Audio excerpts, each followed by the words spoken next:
Si tu achètes un bien à 120 000 et que tu as 100 000 euros de travaux, tu vas avoir 30% de ces 100 000, 30 000 que tu vas pouvoir déduire de tes impôts sur plusieurs années. Ça entraîne une exonération complète des droits de donation et des droits de succession. C'est un bazooka fiscal. Ça me pose une question du coup, où est la faille? Il y a Eisenhower qui a habité dans ce château pendant la Seconde Guerre mondiale. On achète une part de l'histoire française. C'est beau. C'est beau. Bonjour à tous, vous connaissez sûrement le dispositif Pinel qui s'est terminé en 2024. Eh bien aujourd'hui on va voir ensemble deux alternatives pour investir que vous ne connaissez peut-être pas encore. Le Malraux et les monuments historiques. Et pour en parler, j'ai avec moi un spécialiste sur le sujet. William, merci d'être là. Comment vas-tu? Bah écoute, ça va, merci Loïc pour l'invitation. Pour me présenter rapidement, je travaille pour le groupe François 1er, je suis animateur réseau, responsable notamment des grands réseaux. On est un opérateur spécialisé dans la restauration immobilière, en monuments historiques, loi Malraux, déficit foncier et tout ce qui touche à ces fiscalités. Pour commencer, est-ce que tu peux nous expliquer rapidement ce qu'est le dispositif Malraux et les monuments historiques? Alors déjà, c'est deux dispositifs pour un avantage fiscal. Donc on connaît tous le Pinel, on connaît tous à l'époque même le de Normandie qui se fait encore, et la loi monument historique et la loi Malraux sont deux un petit peu particulières. Pourquoi? Parce qu'on est sur de la restauration des monuments historiques qui sont classés, inscrits, etc. Si vous voulez, aujourd'hui en France, l'État a un besoin de restauration de son patrimoine. Il y a plus de 45 000 monuments historiques en France et l'État n'a pas les moyens de les entretenir ou de les restaurer. Donc, il passe par le particulier via un avantage fiscal pour pouvoir restaurer ces monuments. Alors, il y a la loi monument historique tout d'abord. Si vous avez un mot à retenir dans le monument historique, c'est de la déduction de revenus. D'accord ? Okay. C'est-à-dire que vous avez votre base imposable, que vous avez sur votre avis d'imposition, peut-être 100 000, 200 000, 300 000, qui fait que vous êtes sur un IR à 41%, 45%, etc. L'objectif du monument historique, ça va être de faire baisser votre base imposable dans les tranches les plus hautes. L'objectif du monument historique n'est pas de réduire à zéro votre impôt, parce que sinon, vous allez avoir de la déperdition fiscale. Si vous allez gommer de la TMI à 11% ou même à 30%, vous n'optimisez pas votre investissement. Si vous voulez, pour reprendre le principe des revenus, de 0 à 11 000 euros, vous êtes sur une TMI à 0%. De 11 000 à 30 000, en fonction évidemment de votre foyer fiscal, vous êtes sur une TMI à 11, ensuite une TMI à 30, puis une TMI à 40. Oui. Plus vous avez un revenu élevé, moins vous avez d'enfants, et si vous n'êtes pas marié, plus votre TMI explose. Donc l'objectif, c'est vraiment de baisser ces revenus afin de les gommer la TMI la plus imposée, justement pour les ramener sur une TMI à 30 ou une TMI à 11. Et ce qui va être déduit, ça va être les travaux que vous allez faire, vu qu'on parle de restauration immobilière. On est vraiment sur des bâtis de très très haute qualité. Voilà, on peut avoir des châteaux, des fois, qu'on va restaurer. Il y a différents types de maniements, des anciens couvents. Nous, François 1er, on est spécialisé et on fait beaucoup d'anciens couvents. Vous les rénover et pour en faire des logements, c'est ça? C'est ça, exactement. Donc, c'est-à-dire qu'ils ont eu, en tout cas, la dernière utilisation n'était pas forcément des logements. Mais nous, dans la restauration, on va refaire que ce soit les façades, toitures, les intérieurs, etc., pour les redécouper et les restaurer afin de les commercialiser en logement. Donc ça, c'est pour le monument historique. Ok. Concernant la loi Malraux, je vous disais qu'il y avait un mot à retenir en MH qui était la déduction. En Malraux, il y a un mot à retenir qui est de la réduction, comme un petit peu le principe du Pinel. Sauf que tu vas voir, c'est assez différent dans le fonctionnement. Si tu veux, le Pinel, c'est on choisit en fait le nombre d'années de location et c'est pendant ces années de location qu'on a sa réduction fiscale. Okay. Là, la loi Malraux, c'est en amont de la location qu'on va avoir sa réduction d'impôt. Donc là, on ne va pas chercher à agir sur la base imposable comme avec le monument historique, on va chercher à agir sur l'impôt directement. Donc il n'y a plus d'histoire de TMI à 41, de TMI à 30 ou quoi que ce soit. Oui, si on paye 6 000 euros d'impôt par an, on va avoir une réduction de 3 000 euros par exemple, ou des choses comme ça. Exactement. Et tu disais, j'ai pas exactement compris ce que tu venais d'expliquer, avant la location, c'est-à-dire c'est indépendant de la location, c'est ça? J'ai pas compris. Alors, si tu veux, en fait, le gain fiscal va se faire à partir du moment où tu fais ton acquisition jusqu'à la livraison.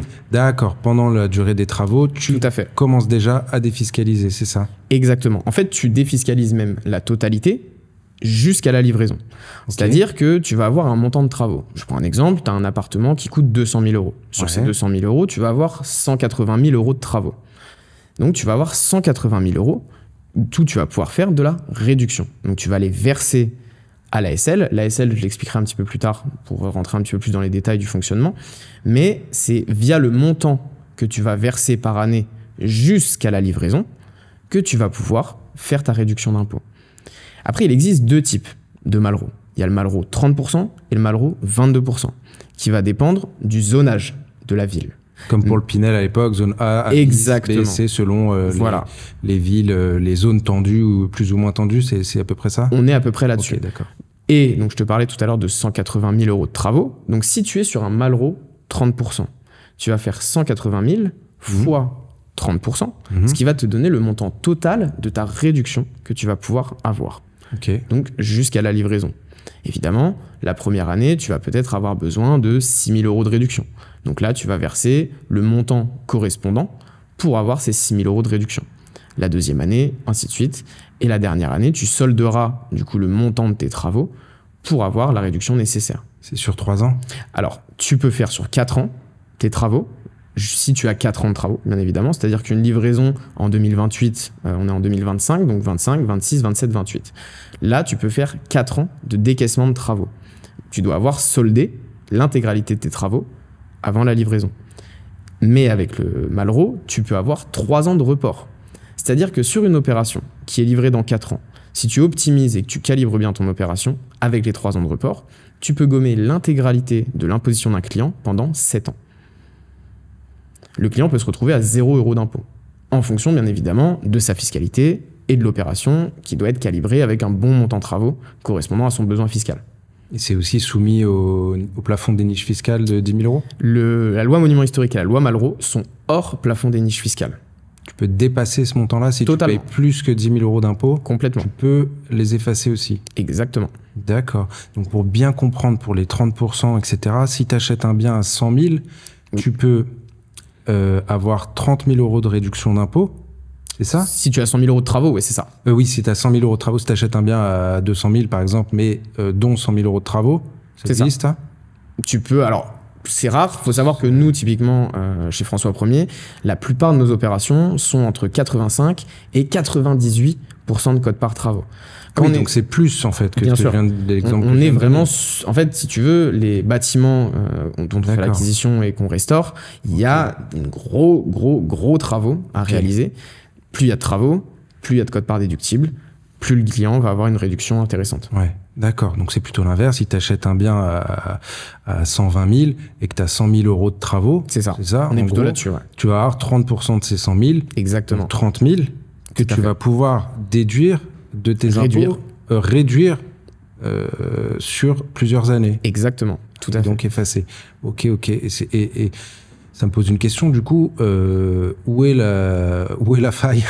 Alors aujourd'hui, ça paraît beau comme ça. C'est sûr que ça paraît très beau. C'est encore une fois, il faut se rappeler que l'État, ils trouvent leur avantage dans le besoin de restauration, parce qu'on est quand même un pays aujourd'hui qui avons énormément de monuments. On est connu pour nos monuments, pour la qualité de notre bâti, notamment à l'époque, et c'est un vrai besoin aujourd'hui pour l'État français. Je vais faire le comparatif avec le Pinel. Pourquoi est-ce que le Pinel a été supprimé?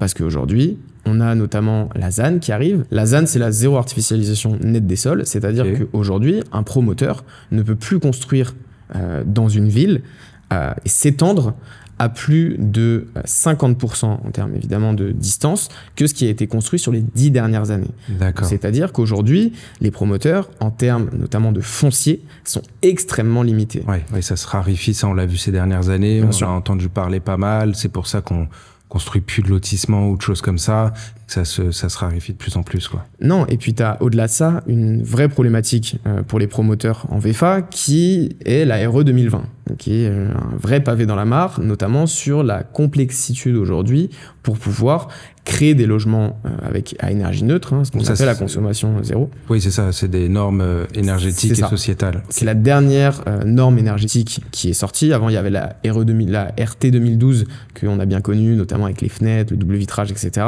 Et la RE 2020, là, on est vraiment sur un autre degré qui est sur quasiment des constructions vertes. Sauf qu'aujourd'hui, construire proprement pour un promoteur neuf, ça coûte extrêmement cher. Donc, le prix de l'immobilier neuf est complètement décorrélé, alors qu'on est sur de la construction Enfin, on n'a pas changé complètement la manière de construire, on n'a pas des bâtis qui sont d'une plus grande qualité, on fait juste la même chose pour plus cher, en fait. Voilà pourquoi est-ce que les promoteurs ont aujourd'hui cette vraie problématique. Okay. Donc le besoin, et ça passe par là, du logement en France, faut savoir qu'il y a un réel besoin aussi de logement en France, n'est plus par la construction des logements, mais ça passe par la restauration, du coup, de l'existant. Les gens qui sont intéressés par ces dispositifs, c'est les gens qui sont quand même fortement imposés, parce qu'il n'y a pas d'intérêt, du coup, de réduire ces impôts si on n'en paye pas beaucoup, j'imagine. Alors, pour le monument historique, je te dirais qu'effectivement, il y a quand même un besoin en impôts, au moins sur une TMI à 41, donc encore une fois, on le rappelle, sur la tranche marginale d'imposition. En dessous, ça va pas forcément être cohérent. On va plutôt être sur de la déperdition fiscale et c'est pas là-dessus qu'on devrait orienter le client. Par contre, pour la loi Malraux, et notamment avec le Malraux 22%, ah oui, on n'a pas fait la distinction tout à l'heure, tu as parlé des deux, mais tu as expliqué le 30, le 22. Alors, tu fais le montant travaux fois 22%. Ok, c'est la même chose simplement. C'est exactement la même chose, sauf que... Ah oui, si, c'était par rapport au zonage. C'est ça, c'est par rapport au zonage comme pour le Pinel. Mais si tu veux, le Malraux 22%, ça va permettre notamment pour des plus petites fiscalités. Aujourd'hui, on peut faire un Malraux 22 à partir de 5-6 000 euros d'impôt et aller gommer tout l'impôt des clients. Donc, en fait, si tu veux, la loi Malraux et la loi MH, elle était quand même assez peu connue du grand public. C'était plutôt un public de niche, mais ça cherche à se démocratiser, et notamment avec la disparition du Pinel, qui est une vraie solution alternative, notamment avec cette suppression, pour des fiscalités qui restent cohérentes. On n'est pas sur des fiscalités à 15, 20, 30 000 euros, mais on peut aller chercher des petites, je mets des guillemets, fiscalités à 5, 6 ou 7 000 euros avec des Malraux 22%. Donc pour toi, c'est une vraie alternative au dispositif Pinel, quoi. Alors, au-delà d'être une vraie alternative, c'est l'année 2025, c'est un vrai virage là-dessus. Moi, si tu veux, je ne travaille pas avec le client en direct. Je travaille avec des conseillers en gestion de patrimoine que j'accompagne, je forme pour certains, dans justement la commercialisation de ce type de produit. Il y a énormément, et on le sait, toi et moi, notamment on connaît pas mal les promoteurs, où il y a eu, tout le monde faisait du Pinel, un peu à tire-larigot, ça a été vendu à gauche, à droite, un peu à n'importe qui. Aujourd'hui, c'est plus possible. Le Malraux, c'est l'alternative la plus cohérente au Pinel. Et il y a un virage à prendre sur justement que ce soit les conseillers en gestion de patrimoine et les clients, qui est d'arrêter de penser au Pinel comme on pense à une ex, presque, mais de partir vraiment sur du Malraux, sur de la restauration du patrimoine, qui sont des biens de qualité, et en plus avec une fiscalité qui va être intéressante derrière en termes de réduction. Comment ça se passe ensuite par la suite, une fois qu'on a le bien, une fois qu'il est livré? Est-ce qu'on a des contraintes ou des obligations, un peu comme on avait avec le Pinel, ou pas du tout? Pour le monument historique, déjà, tu as 3 ans de location nue obligatoire. Okay. Et 15 ans de détention. D'accord ? En loi Malraux, tu as 9 ans de location nue obligatoire, mais tu n'as pas d'obligation de détention. C'est-à-dire que tu peux, dans la logique, revendre ton bien à la 10e année, à l'issue des en loi Malraux, et à la 16e année, en monument historique. Okay. L'avantage, comme on le disait tout à l'heure, c'est que déjà tu es hors plafond des niches fiscales. Donc ça, c'est un vrai plus, parce que tu peux aller chercher autant d'impôts que tu le souhaites, que ce soit en monument historique ou en loi Malraux. Ensuite, ce qu'il faut quand même savoir, c'est que c'est pareil. Tu n'as pas de problématique comme tu pouvais avoir sur le Pinel sur les locataires. C'est-à-dire que sur les locataires, en Pinel, tu avais l'obligation notamment de faire un tri, entre guillemets, avec les revenus de tes locataires. Des conditions de ressources. C'est ça. Il y avait des conditions de ressources sur les années N-2, si je ne dis pas de bêtises. Là, tu peux louer à n'importe qui en fonction de leurs revenus. Il n'y a pas de contraintes liées justement aux revenus de tes locataires. Ok. Ce qui permet aussi de faire un choix et d'avoir vraiment cette possibilité à l'acquéreur de choisir qui est-ce qu'il va mettre dans son logement et de ne pas avoir de barrière là-dessus. Tu peux mettre quelqu'un de ta famille même? Tu peux mettre quelqu'un de ta famille s'il est hors foyer fiscal. Ok. Voilà, ascendant, descendant, mais il faut juste pas qu'il soit dans le même foyer fiscal que toi. Donc ça, c'est, on va dire, les conditions à respecter. Maintenant, il faut aussi comprendre que lorsque tu fais un investissement, que ce soit en monument historique ou en loi Malraux, c'est des investissements qu'on appelle fonds de portefeuille. C'est pas des investissements sur lesquels tu vas faire une culbute à revendre dans 10 ans en disant bah super, je vais faire un énorme bénéfice. Non. Le premier avantage, c'est l'avantage fiscal. C'est des biens patrimoniaux donc que tu conserves. Donc aujourd'hui, nous, si vous voulez, on va pas inciter l'acquéreur à revendre. Plutôt de conserver le bien dans son patrimoine Et je me permets de rebondir là-dessus, c'est que le groupe François 1er est le seul aujourd'hui en France à avoir réussi à monter ce qu'on appelle un parcours patrimonial. Alors qu'est-ce que le parcours patrimonial? C'est un accord tripartite entre l'ASL, dont je reviendrai plus tard, la région, la DRAC, sur le fait qu'au sein de l'opération dans un monument historique, il y ait, ça peut être une chapelle, ça peut être des jardins, qui est notamment un attrait touristique nécessitant d'ouvrir au public afin qu'il soit vu. Donc, qu'est-ce qui se passe derrière? On a un accord qui est passé, donc cet accord tripartite, qui va entraîner derrière une ouverture des parties communes exclusivement. Les gens ne rentrent pas chez les locataires, hein, ils restent exclusivement dans heureusement. Voilà, mais on m'a déjà posé la question, c'est pour ça que je précise.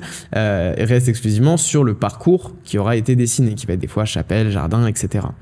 Et derrière, ça entraîne une exonération complète des droits de donation et des droits de succession.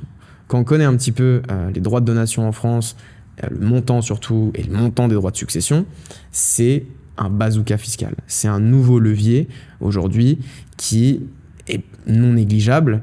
Il y a pas mal d'acquéreurs qui se disent « moi aujourd'hui je veux plus faire d'immobilier parce que derrière pour ma succession c'est infernal en termes de coûts pour mes enfants ou quoi que ce soit ». Là aujourd'hui on casse complètement cette barrière avec les opérations qui ont un parcours patrimonial. Alors c'est complexe à montrer, hein. Nous on est accompagné d'un cabinet d'avocats fiscalistes sur l'ensemble du montage de nos opérations, donc tu peux pas le faire partout. Mais sur les opérations sur lesquelles on arrive à le faire, tu as ce double avantage et tu as même certains clients qui vont se positionner sur cette opération non pas que pour l'avantage fiscal, mais principalement pour cette exonération des droits de donation et des droits de succession. Sur les conditions de location, on n'a pas parlé du loyer. Est-ce qu'il est plafonné aussi, comme le Pinel l'était, ou pas du tout? Non, comme l'avantage, c'est comme pour les locataires, on n'a pas de problématique de ressources et on n'a pas de problématique sur les plafonds de loyer. L'acquéreur est libre de fixer le loyer qu'il souhaite. Okay. Et bien évidemment, comparativement au marché de l'ancien sur lequel on va être, entre guillemets, en concurrence, les loyers vont être plus élevés. Sur des fourchettes hautes, bien sûr. Parce que forcément, on est sur des biens qui sont en hypercentre ou en plein centre-ville. On est sur des biens avec une qualité de bâti qui est bien au-delà de ce qu'on va pouvoir rencontrer sur le marché de l'ancien. Donc forcément, les loyers vont être plus élevés. Ok. Donc on a les emplacements, d'une part, le haut de gamme, d'autre part. Tout à fait. Du coup. Et le prix, est-ce qu'on surpaye? Comment tu vois ça, toi, aujourd'hui? Alors, il faut bien être conscient qu'aujourd'hui, les travaux de restauration ont un coût. Si vous voulez, pour détailler l'opération, les clients achètent d'abord un foncier en l'état. Donc le foncier, il représente entre 2 et 15% du prix final. Donc c'est minime. En l'état, ils payent un foncier qui ne vaut pas grand-chose. Par contre, c'est les travaux qui vont avoir un coût. Donc effectivement, on est sur des travaux et donc sur un prix total qui va être plus élevé que le prix du marché. Mais ce qui est cohérent aussi, parce que derrière, quand on y ajoute, on déduit l'avantage fiscal, qu'on sait que derrière, on va aussi pouvoir avoir des loyers qui vont être plus élevés, l'un dans l'autre, on revient sur un prix qui est cohérent. Si tu veux, pour te donner une fourchette, en loi Malraux, on va être entre 6 500 et 7 200 à peu près du mètre carré en moyenne.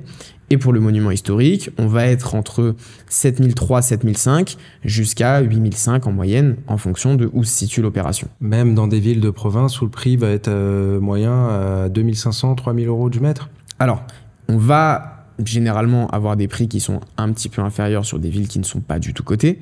Par contre, on est vraiment sur cette tranche, je dirais, moyenne, que ça soit en MH ou en Malraux, qui est entre donc 6 500 et 7 500 en fonction de l'opération sur laquelle tu vas aller. Donc oui, effectivement, tu as un prix qui est plus élevé, qui peut des fois être dans l'ancien à 3 000, 3 500, etc.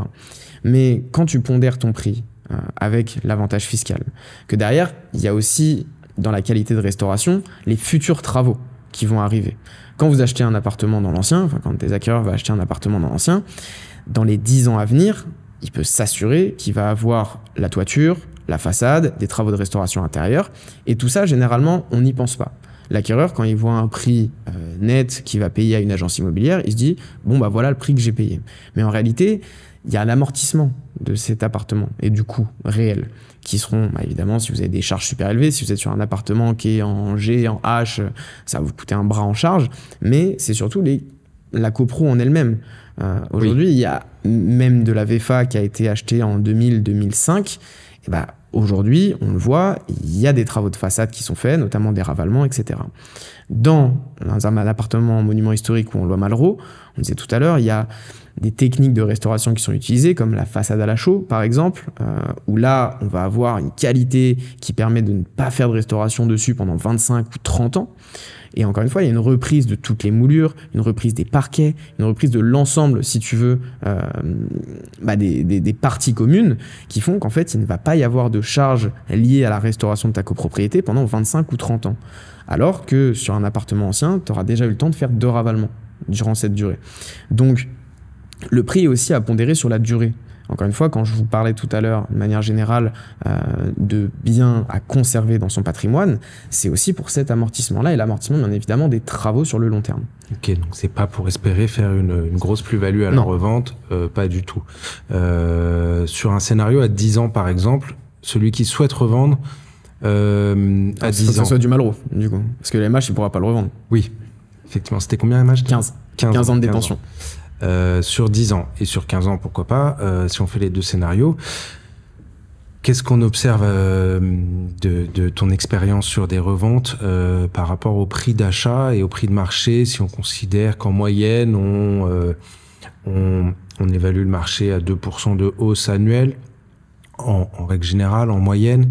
Après, ça dépend des villes, effectivement, il y a des disparités autres, mais est-ce qu'on arrive quand même à s'y retrouver? À partir de combien d'années on retrouve son prix d'achat, et là on peut considérer que toute la réduction d'impôt elle est gagnée et on la redonne pas sur au moment de la vente entre guillemets? Alors, si tu veux, nous, le groupe François 1er a fêté ses 20 ans l'année dernière. Donc, par rapport aux premières opérations monuments historiques qu'on a fait, on arrive là dans les premières reventes. Les gens ont vraiment conservé leur... Les gens, de toute façon, ils n'avaient pas le choix. Oui. S'ils ne le conservaient pas pendant 15 ans, les impôts venaient toquer à leur porte pour leur demander de rembourser. Donc, ils conservaient.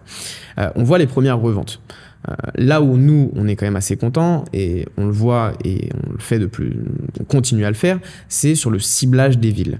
C'est-à-dire que nous, aujourd'hui, une ville qui a déjà explosé, ça peut être intéressant en fonction de l'opération, mais c'est pas forcément ce qu'on va cibler. Le but, c'est, tu vois, quand je te disais tout à l'heure qu'on a 2 ou 3 ans d'études en amont de la commercialisation, c'est justement pour vérifier aussi et s'assurer que la ville est sur une pente ascendante et que tous les feux sont au vert pour un développement de la ville. Maintenant, j'ai pas de boule de cristal pour te dire dans 15 ans, le prix de l'immobilier aura explosé dans cette ville, etc. Oui, forcément. Par contre, ce que je peux te dire, c'est que la plupart des villes sur lesquelles on se positionne, il y a un vrai projet autour de cette ville. Il y a tous les signaux qui sont positifs pour que justement ça aille dans le bon sens. Je pense à des villes comme par exemple Béziers, la ville de Béziers sur laquelle on a monté une opération, le Grand Hôtel Moderne, qui est en plein centre-ville. Le centre de Béziers, ça a été un petit peu, il y a 10 ans, c'était pas forcément la ville sur laquelle les gens voulaient se positionner. Ouais. Aujourd'hui, c'est une ville où tout le centre-ville a été restauré, sur lequel aujourd'hui il y a des vrais commerces, il y a une vraie attractivité économique au sein de la ville, et c'est surtout qu'il y a l'énergie verte qui arrive à Béziers. Et à 2050, ils ont pour objectif d'être un des plus gros fournisseurs d'énergie verte en Europe. Donc rien que ce projet-là, aujourd'hui, tu vas attirer dans la ville de Béziers des CSP+, des ingénieurs thermiques, écologiques et tout ce qui va avec. Donc il y a aussi une population qui va aller dans le sens de chercher ce type de logement, de chercher des logements de qualité et qui vont se loger dans ces biens-là. Parce qu'ils auront justement ce projet à côté. Encore une fois, c'est l'étude de la ville est primordiale. Peut-être que de but en blanc, lorsqu'on parle d'une opération, la ville ne va pas forcément parler à l'acquéreur. Mais il faut bien étudier tous les projets qu'il y a autour, et notamment, encore une fois, je prends un autre exemple, la ville de Brignoles, qui est une opération qui est une ville sur laquelle on a plusieurs opérations, qui s'est développée. Et dans le sens où, alors, au-delà de l'aspect star, ce que tu veux, il y a quand même Georges Clooney qui a mis sa résidence principale à Brignoles. Au-delà de l'arrivée de juste une star dans la ville, c'est les investissements qui vont être faits dans la ville. Il a notamment promis plusieurs millions d'investissements sur la région qui vont bien évidemment découler sur la ville. Donc, encore une fois, j'ai pas de boule de cristal pour dire quel sera le prix de l'immobilier dans 15 ans ou dans 10 ans si c'est du Malraux. Mais il faut bien se positionner sur une ville avec un projet cohérent sur l'avenir. En fait, ça va au-delà de juste restaurer un immeuble. Ça va sur... Nous, on a même accompagné des villes, par exemple, à faire un PSMV. Donc, si tu veux, le PSMV, c'est ce qui va permettre de passer d'une zone Malraux 22 à une zone Malraux 30. C'est encore plus complexe à monter qu'un PLU. Il faut les moyens financiers, il faut les moyens humains, les moyens techniques, etc. pour monter ce document-là. Ça peut prendre des années. Nous, on a notamment des personnes en interne qui, lorsqu'on a identifié une ville qui pouvait potentiellement passer en Malraux 30, accompagnent la mairie, accompagnent les services également d'Urba pour monter ce document, le PSMV, et aider la ville à se développer dans ce sens-là. Donc nous, il y a vraiment un accompagnement aussi avec la ville. On n'est pas juste là pour refaire une toiture, refaire une façade et après commercialiser. Non, okay. Ça va bien plus loin que ça. Même, tu vois, je prends un exemple, c'est typiquement, nous, les opérations, je pense à l'opération par exemple de Vire, qui est un couvent. Alors Vire, c'est en Normandie, notamment tu dois connaître de Elle et Vire, que ça, tout le monde connaît pour la Société des fromages français. On est à côté d'un hôpital. L'hôpital de Vire, si tu veux, c'est l'hôpital de report de Caen.